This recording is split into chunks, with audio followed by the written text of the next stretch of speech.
Namaskar friends, welcome to the channel JAIIB and CAIIB Made Simple. Today we are going to discuss our unit number 20 theory portion of AFM, and the chapter name, as you can see, is related to the ratio analysis. So let's get started. Let's understand each and every concept in the simplest way possible. So we will make accounting ratio really easy. Think of a ratio as a simple comparison, right? So what is this ratio? This ratio is a kind of, simple comparison. Okay, so it is a kind of simple comparison or a recipe that mix two numbers. What it does, it mix two numbers from a company account to give one useful answer. So it mix two numbers to give one useful answer. For example, instead of just seeing the profit as 5 lakh, we don't see the profit as 5 lakh. Rather, we use a ratio that tells you profit related to the sale. Yes, we use a ratio that tells you profit related to the sales. Right. That shows how well the business turns that sale into money. It shows that how well the business turns that sale into the money. So that is the point. This is how will the business turn that sale into the money. Right. So the question is why to use the ratio. So I know it is clear that ratio plays a very important role in helping checking a particular term with respect to another. Why to use ratio? The answer is that because absolute number alone are like knowing a cake is big, but not how many people it will feed, right? So if you just know that absolute, we are talking about why to use ratio. Our question is why to use the ratio. So the answer is because absolute number alone are like knowing a cake is big, but not how many people it will feed. Just knowing that yes, our cake is big, it is not sufficient, right? We should also know that how many people it will feed. So ratio let you compare companies of different size. So using ratio, what you can do? You can compare company of different size. Okay. And also not only different size. So we can also check whether a company can pay its short-term bill or not.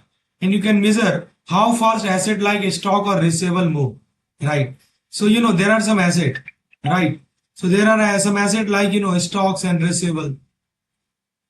So how fast they move, right? This can also be gauged by the ratio.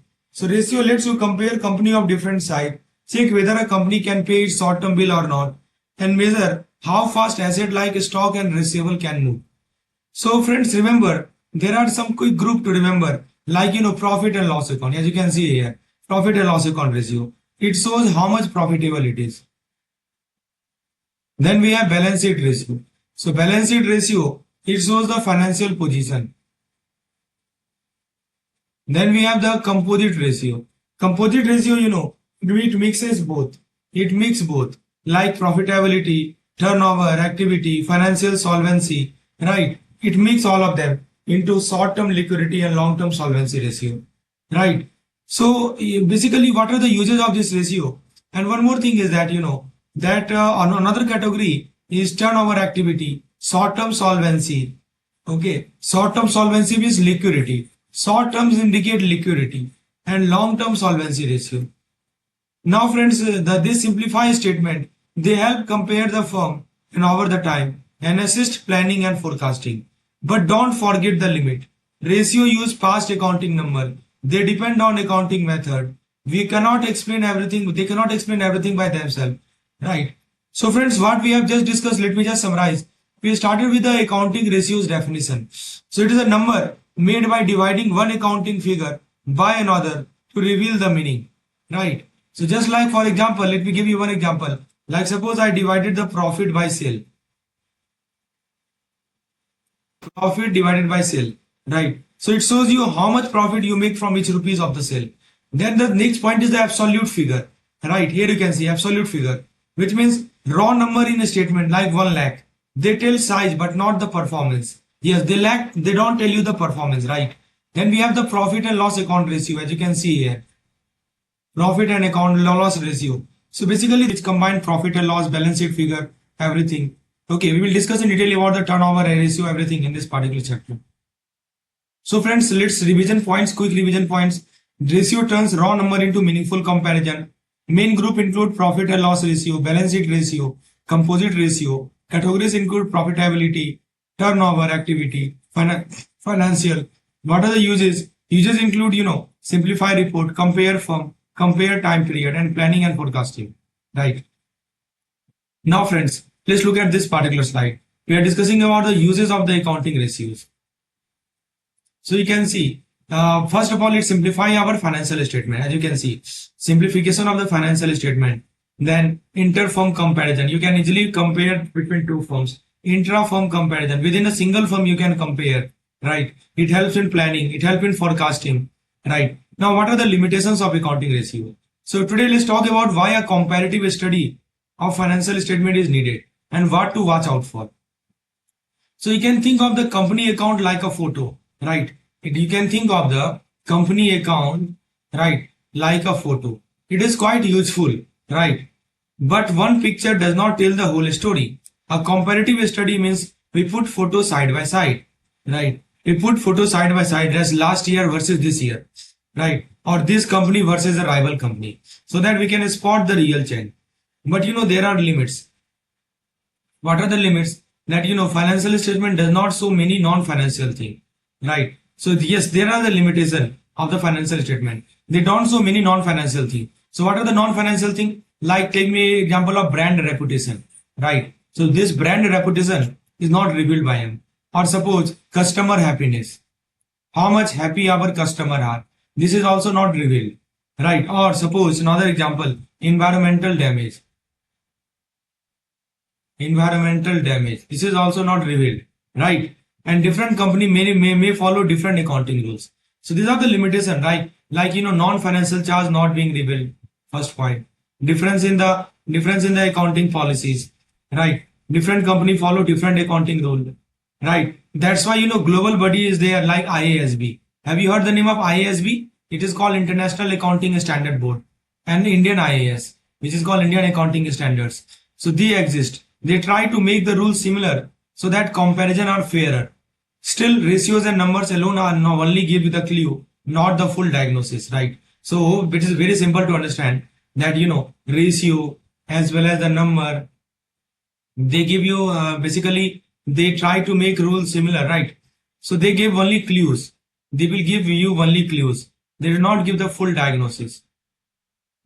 Just remember it.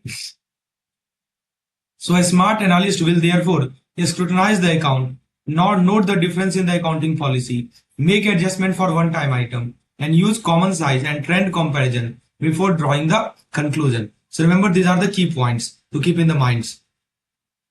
Now friends, so what we have just discussed here, let me just summarize. We talked about the comparative study. So whenever you see this word comparative study, just remember what it is. It is putting the financial side by side to the spot change. So what you are doing, you are putting the financial side by side.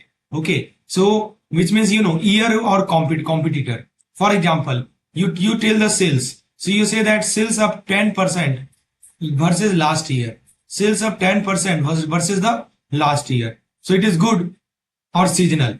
So you compare to the industry to know it, right? Then we have some non-financial factor, as you can see written here. What are the non-financial charges? So things that do not show as money in the book, like brand, customer trust, pollution. These things do not show up as a money in the book. For example, a brand that keep customer coming back is not fully visible in number. Then we have accounting policies. You can see written here, accounting policy. What is the meaning of it? So the specific rule a company used to record the transaction. So there is a specific rule that company use to record what? To record the transaction, right? So how they count stock or how they write off machinery, right? How machinery affect the profit. That is called, accounting policy. I hope it is clear.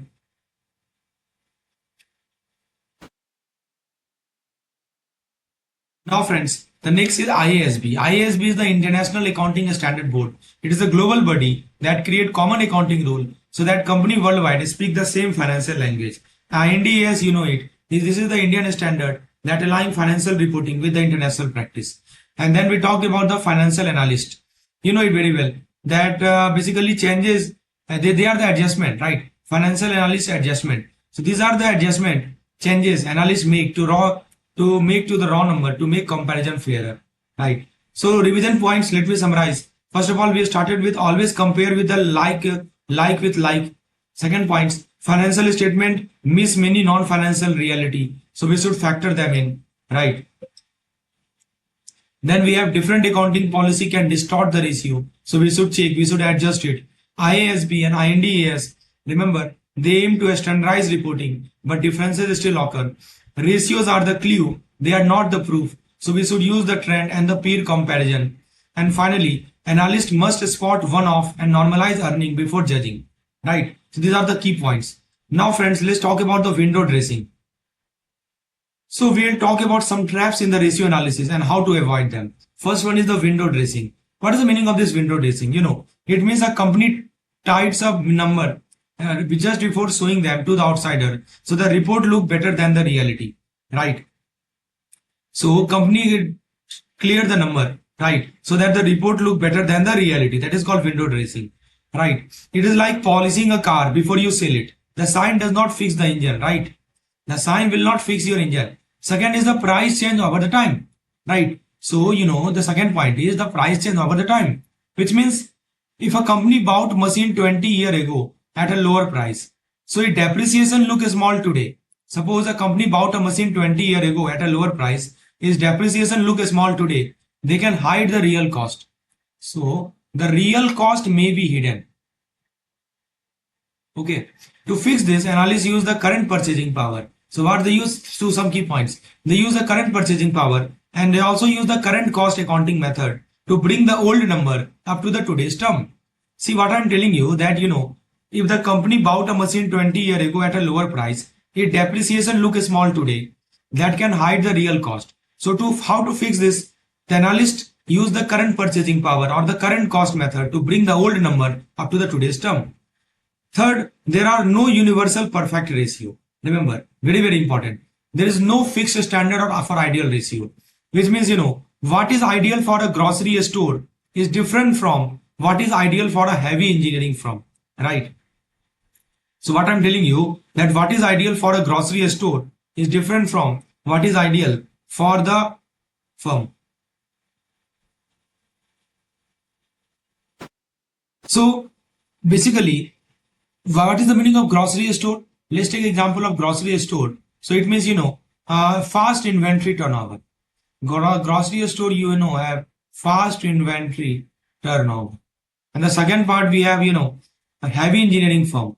So they are the longer asset live. See, heavy engineering firm, longer asset live, slower the turnover. So, mechanical use of ratio, plugging number into formula without thinking can mislead and even be dangerous. So there is no universal perfect ratio. Please remember it. Super, super important from the examination point of view.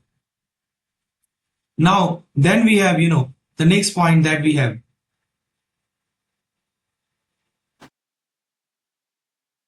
Double, yeah. But, bottom line is that, ratio are helpful tool, but they are double-edged sword. The meaning of this double-edged sword, right? Basically, use them as a clue, not as the final answer.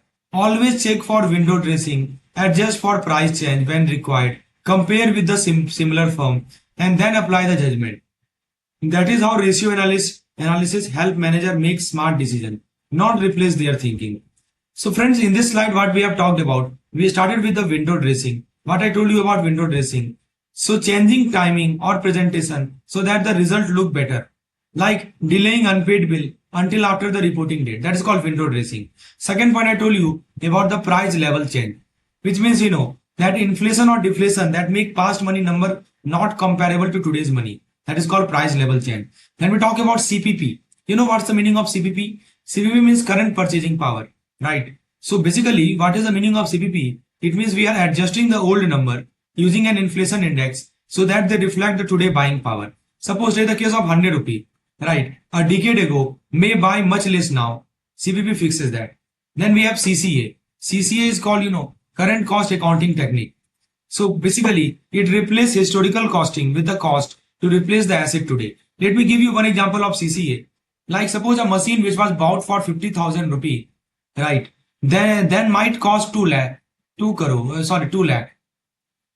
A machine bought for 50,000 might cost 2 lakh to buy now. Earlier it cost just 50,000. Now it costs 2 lakh to buy now. So CCA used the 2 lakh figure. That is called, current cost accounting technique. Then we have something called mechanical ratio analysis. You know the meaning of this mechanical ratio analysis? See, it means applying formula without the context. Risky because number can be misleading. And double-edged sword, which means ratio help and can harm if misused. Right. So friends, let's revise. So I told you about window dressing, which means cosmetic fixes to make the result look better. That is called window dressing. Then next point I told you that price change can hide the true cost. So we can use CPP or we can use CCA, right? Then mechanical application of ratio is dangerous because always the context matter. Ratio are an helpful, ratio are an aid to decision making, not substitute for judgment. And always compare with peers, trend line, and the notes to the account. These are the key points which we have just covered now. Now, let's talk about the calculation and interpretation of various ratio. So, we will learn ROI in the simplest way. What ROI tells us, right? So, basically, ROI tells us how much profit a business earned on the total capital is used. See, business is using what? Business is using capital. You know it very well. Business is using capital. So, on that capital, how much profit a business earned? So, this profit is given by the ROI. Right. Think of the capital as the fuel and the operating profit as the distance that the fuel drive. So one way to think of it like, you can think of the capital like a fuel, right? Indhan. And then the profit as the, how much it drive, distance that the fuel drive. This way you can think of it, right? So the formula is quite simple. ROI is equal to operating profit in the numerator and capital employed in the denominator, and multiply the result by 100. That's it. Right. So whenever I say this operating profit, it means, profit before interest and tax after removing any non-trading income or loss. See. So basically operating profit means the profit earned before the interest and tax after removing any non-trading income or loss. Right. And what is the meaning of capital employed? So capital employed could mean different thing. Like it could mean the total asset, it could mean the fixed asset only, or it could mean the long-term fund, depending on who is calculating it. So first make sure, basically you and your comparison uses the same definition. Remember it. So two concepts we have talked just now. First one is the capital employed. Second is the operating profit. Operating profit is the net profit after, before any tax or interest, after removing any non-trading income or non-trading loss, right? So, and then capital employed, it means different thing like total asset, fixed asset, long-term fund, etc. Now, ROI can be higher, right? So, a higher ROI means the business is using its capital more efficiently. See, whenever I say that ROI is higher, so what does it mean? It simply means, that business is using its capital more efficiently. You can use ROI to compare department, to compare plants or other companies. But always compare like with like, right? That is the use of ROI. So friends, first of all, you must know ROI is stand for return on investment. It means percentage of the return on the capital used. Suppose I say ROI is 20%. So what does it mean? It means, 100 rupees of capital, 100 rupees of capital, it earned 20 rupees at profit. That's it in the period. So whenever I say that ROI is 20%, it means 100 rupees of capital, it earned 20 rupees at profit. That's it. Second point we talk about is the operating profit. You know what is the meaning of operating profit? Basically, it means the profit before interest and tax, which is the core business profit. Then we talk about the capital employed, which is the money invested in the business, right? Definition may vary, total asset, fixed asset, or the long-term fund, whatever you call it. So how much money you have invested is called capital employed. And the last point is, we should compare like with like. Use the same definition and time period whenever comparing ROI, right? So let me give you some example to make it more clear how we calculate ROI. Let's say the operating profit is yes. Let's say that operating profit is suppose 1 lakh 20. I think it is 12 lakh. Okay, and capital they have employed, it's let's suppose is 60 lakh. Now what you have to do? You have to divide both of them. 12 lakh divided by 60 lakh. This would give you 20%, right? So that is the capital, that is the ROI. ROI means, the business earned rupees 20 for every 100 rupees of the capital, right? So these are the very, very important points.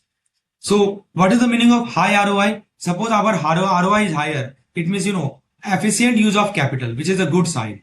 And if the ROI is lower, it means either the lower operating profit or too much capital employed. See, what is the formula of ROI? Very simple to understand. In the numerator, we write the operating profit. And in the denominator, we write the capital. So if our ROI is higher, it can be higher if the capital employed is lower, or it can be higher if the operating profit is higher. Right? Two things can be possible. So we can use ROI to compare the departments, plants, product lines, similar companies only when definition match. And how to improve the ROI? If you want to improve the ROI, the best way is to increase the operating profit, right? So can you tell me how can we increase the operating profit? See, operating profit can be increased by basically better sales. If your sales become better or cost become lower. So by these two techniques, you can increase the operating profit. If you increase the sale or if you lower the cost, right? And second way is through the removing the unnecessary capital, right? Like sell the unused asset. Whatever asset has been unused, you can sell, right? Or you can improve the asset turnover. So basically, these are the two techniques through which you can improve ROI. Either you increase the operating profit or you decrease the unnecessary capital. I hope it is clear. These are the two ways to increase the ROI. How can you increase the operating profit? If your sales become better, cost become lower, and unnecessary capital can be reduced by selling the unused asset and asset turnover increasing. Now let's look at the limitation and the caution.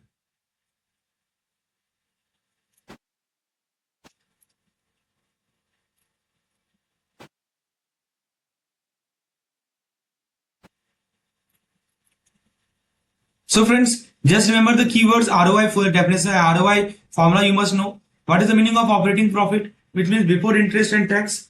Right, capital employed. Definition may vary. Agree to one before comparing. Use ROI for efficiency checking, comparison, decision making. Right. Remember these key points. Now let's talk about the ROI calculation and interpretation. So basically, let's make ROI super simple. ROI tells you the percentage return that a business earned on the total money invested in it. You can think of the capital as the fuel and the operating profit as the distance traveled.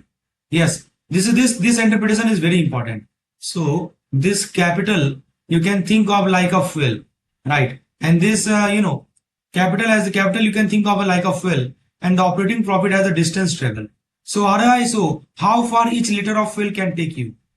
Operating profit is the business profit before interest and tax, after removing the non-trading income or losses. And capital employed is the total money working in the business.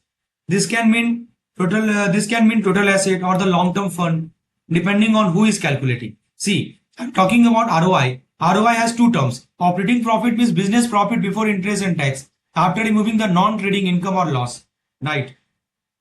And capital employed is what is the meaning of capital employed? Total money working in the business. That is the capital employed.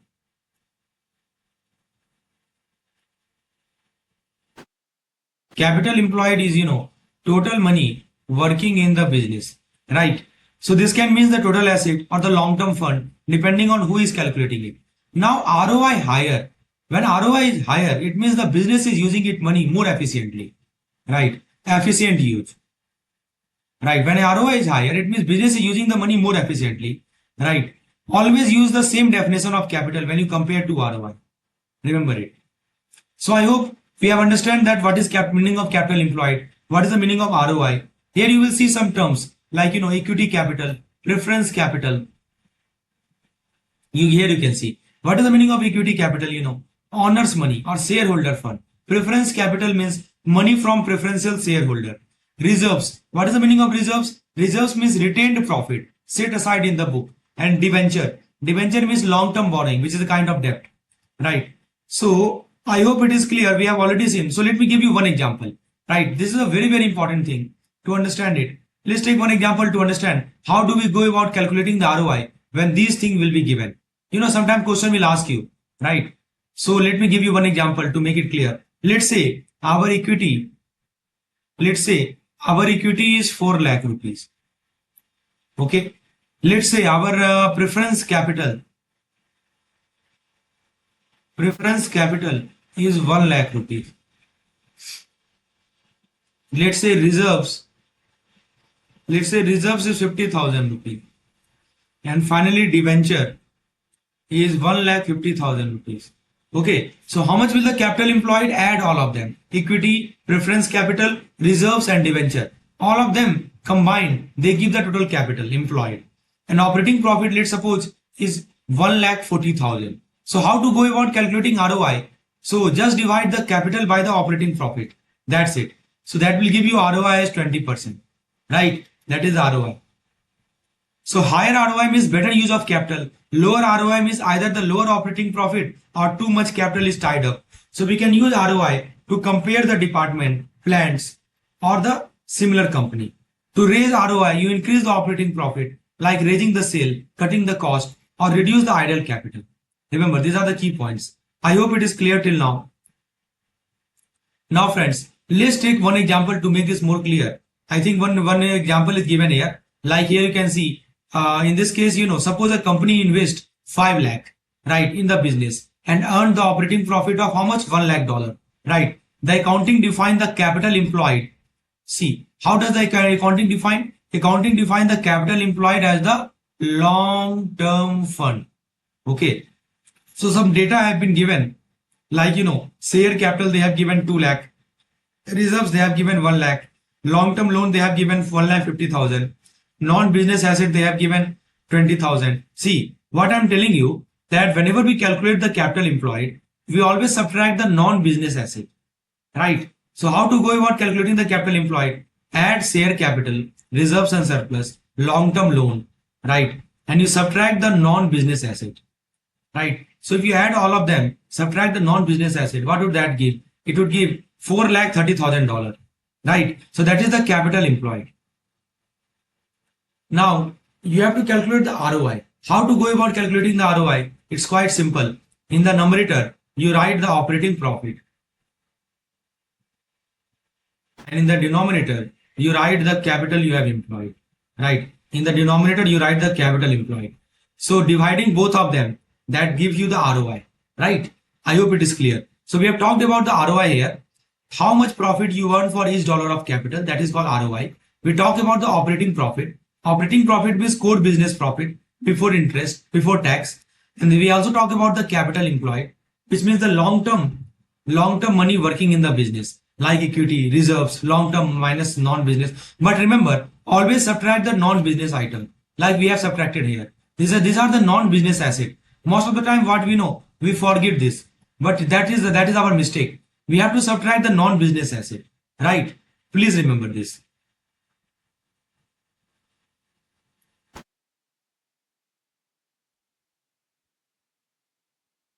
Now, so I hope it is clear. Okay.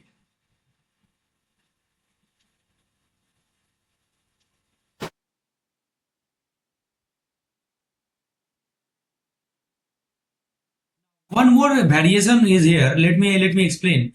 One variation is also given in your book, right? Let me explain that also.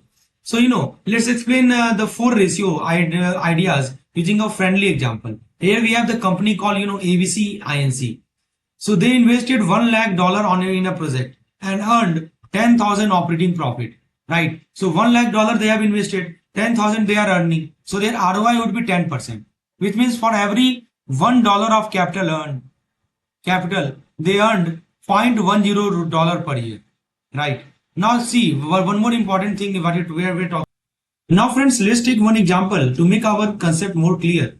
Let's suppose that ABC is a firm, okay? They invested $1 lakh in a project, fine, and they earned $10,000, right, operating profit, fine. So what will be the ROI? It's very simple to understand.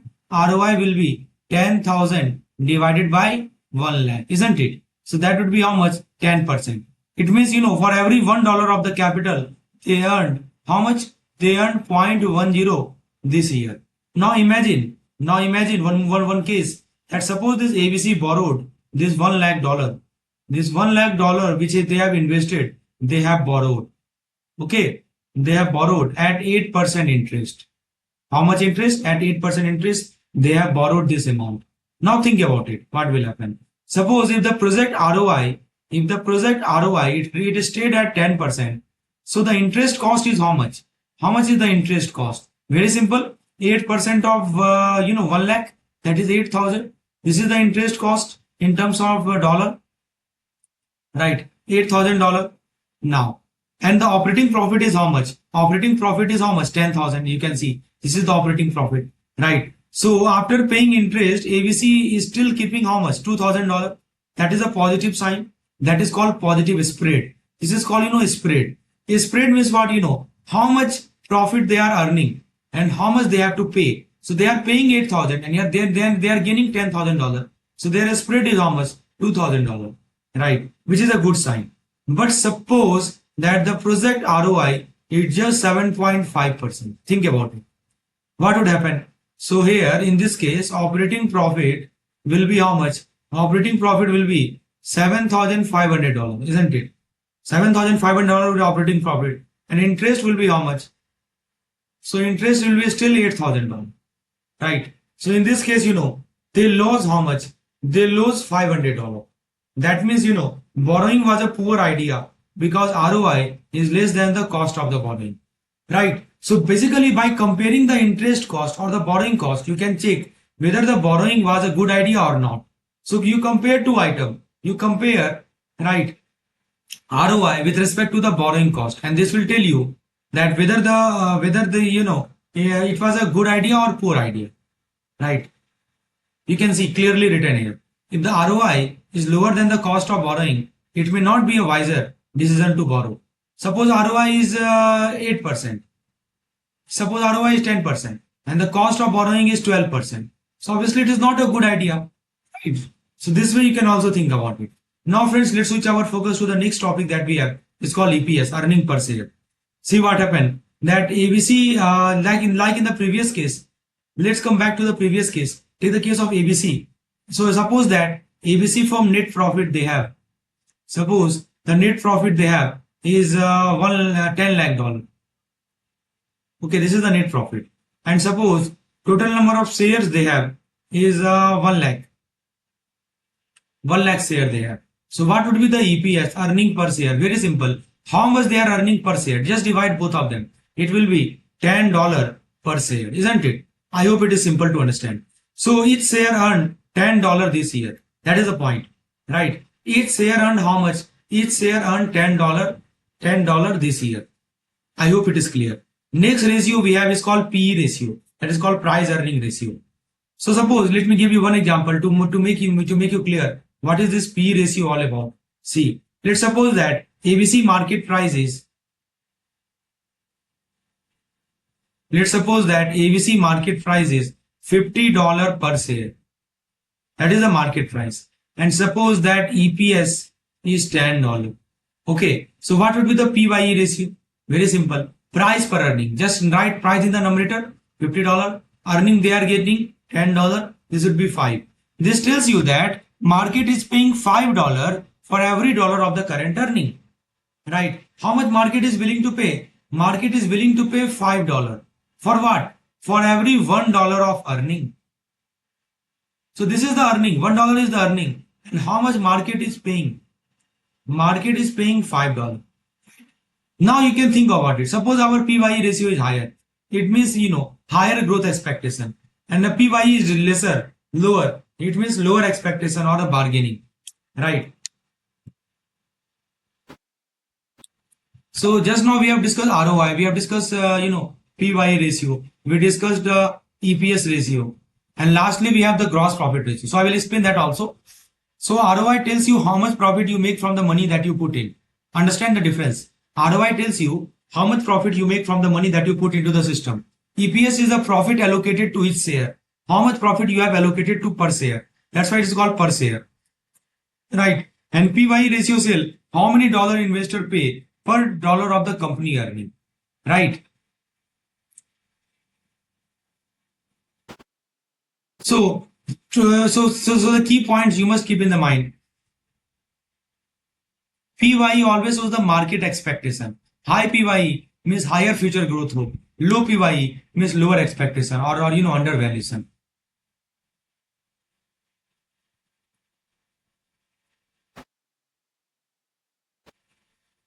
So let's quickly revise the key point which we have covered. So three formula I just told you, right? First formula is the ROI, which is the operating profit divided by capital that is employed, multiplied by 100 to get into percentage. And I told you, if ROI is larger than the borrowing cost, in that case, what you should do? In that case, value addition. That spread is positive. And if the ROI is less than the borrowing cost, in that case, loss on the borrowed fund. Yes, so keep in the mind. Now next formula I told you about EPS. So in the numerator we write the net profit, and in the denominator we write the shares. Please remember this formula, super important. And next thing we talk about PYE, which is called price per earning ratio. So in the numerator we write the market price, in the denominator we write the EPS. That gives you the price per earning ratio, right? I hope it is clear. Now let's look at the next ratio that we have. It's called gross profit ratio. Let's understand this ratio together. So friends, gross profit ratio asks how much of the each dollar of sale is left after paying for the product itself. How much of the each dollar of the sale is left after paying for the product itself. Right, let me give you one example to make this concept crystal clear. So let's take the example of ABC Limited. Right, let's come back to this ABC Limited firm. Now what happened, suppose that I say that ABC Limited gross profit. So let's take the example of ABC, that particular firm. Suppose its gross profit, right, is I say $5 lakh. Okay, and the net sales, let's say the net sales is $10 lakh. Okay, so what will be the GPS, gross profit, GPR? Very simple. Write 5 lakh in the numerator and 10 lakh in the denominator, multiplied by 100. This gives you the 50%. This 50% is the GPR, gross profit ratio. So what does it indicate? It indicates that for every $1 of the sales, ABC keep $0.50 as GP, as the gross profit, and the rest pay for the cost of the goods sold. Rest pay for the COGS, right? So this 50% is the buffer on the price. If the selling price fell by 50% and the cost stay the same, gross profit would be zero, right? So this 50% is the buffer on the price. Suppose selling price fell by 50% and the cost stayed the same, so gross profit would be zero. But remember, zero gross profit does not mean no loss overall. You still have to pay operating cost, interest and tax. Suppose I say that zero gross profit, it does not mean that no loss is there. You still have to pay operating cost, interest as well as the tax. Please remember this idea. Right. What about the net profit ratio? So this is GPS. What about the NPS, NPR, net profit ratio? Let's understand that also. Yeah, this one I'm talking about. Net profit ratio. Basically, net profit ratio tells you the final profit after all the expenses. How much of each dollar of sale become actual profit? How much of each dollar of the sale become the actual profit? Right. So let me give you one example to make it more clear. How does it look like? Let's suppose that ABC firm. Suppose the ABC firm net profit. Suppose ABC firm net profit is 1,20,000. Okay. Gross profit was how much? 5 lakh. And net profit is 1,20,000. Right. On the same sales of how much? 10 lakh. Okay. Same sales of $10 lakh. So what will be the NPR, net profit ratio? How much would that be? So just divide 1,20,000 with the 10 lakh, isn't it? So that would give you 12%. This 12% is the net profit ratio. Which means that for every $1 of the sales, like $0.12 in the pocket is left after paying all the cost, interest, tax and one-off. So gross profit shows you how well you control product cost and pricing. Net profit tells you how will you run the whole business, operation, finance, and tax. So friend, just let me summarize the key point. So just remember, if whenever you look at this gross profit, just remember the formula. And remember, these are the very important formula. What I do, first of all, I add the sales and you subtract the COGS. That would give the gross profit. Like suppose you sold $1 and the cost to make is $0.50. So what is the gross profit? $0.50. And if you look at the ratio, just write gross profit in the numerator and divide it by what? Divided by the net sale. Divided by the net sale multiplied by 100. That would give you the gross profit ratio. Right? It called gross margin per $1 of sale. Then we talked about the net profit. What is net profit? Very simple. Profit after all expenses, interest and tax. Right? So how to go about calculating the net profit ratio? In the numerator you write the net profit. In the denominator you write the net sale multiplied by 100. Right? These are the points. Now two things are there. How to interpret? Very important. Practical point I'm talking about. Suppose I say that our gross margin is very higher. Suppose I say that gross margin is higher. It means our strong pricing power or low product cost. It is good, but must cover the operating expense. Let's say our margin is high. Net margin is high. It means efficient overall business. And if the gross margin fall down, but net margin is stay stable, maybe company cut cost elsewhere, which you have to dig deeper. Right? And if the net margin rises while gross margin is constant, improvement may be from lower interest or lower tax. Right. So remember the key formula which we have discussed here. Gross profit ratio is equal to gross profit by net sale. Net profit ratio is the net profit by net sale. And one more thing we have talked about is the gross margin. So this gross margin shows how the product pricing, control, cost control, and net margin shows the overall business efficiency. There is no universal idea. We should compare with the industry and the past year. Right? Remember, these are the very important things.